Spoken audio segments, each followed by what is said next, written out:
నమస్తే, welcome to Andhraprabha. నేను మీ హేమమాలిని.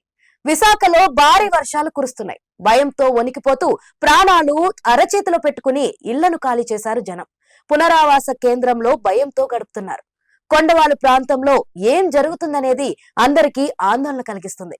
గోపాలపట్నంలో ప్రమాదకరంగా మారింది. భారీ వర్షాలకు కొండ కొంతమేర కూలిపోయింది.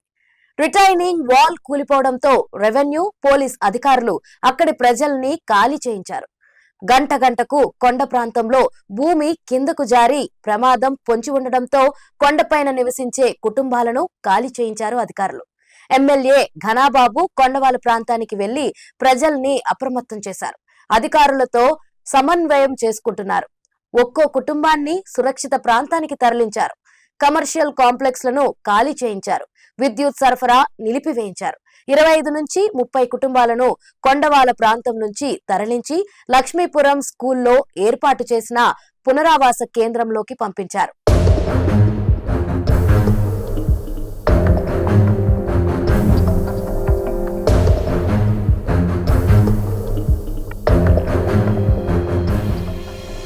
కొండ ప్రాంతం మీద ఉన్న ఇల్లు కూలితే ఆ శిథిలాలు పక్కనే ఉన్న భవనాలపై పడే అవకాశం ఉందని రెవెన్యూ, పోలీస్ అధికారులు చెబుతున్నారు.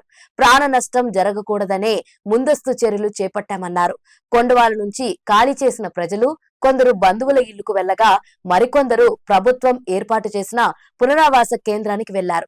ఏ క్షణం ఏం జరుగుతుందోనని కన్నీళ్లు పెట్టుకుంటున్నారు. ఎంతో కష్టపడి కట్టుకున్న ఇల్లు కూలితే ఎలా అని ఆందోళన వ్యక్తం చేస్తున్నారు. పునరావాస కేంద్రంలో ప్రజలకు ఇబ్బందులు లేకుండా చర్యలు చేపట్టారు ఎమ్మెల్యే ఘనాబాబు. కొండవాల కింద ప్రాంతంలో క్యాంప్ ఏర్పాటు చేసుకుని పరిస్థితిని ఎప్పటికప్పుడు పర్యవేక్షిస్తున్నారు అధికారులు.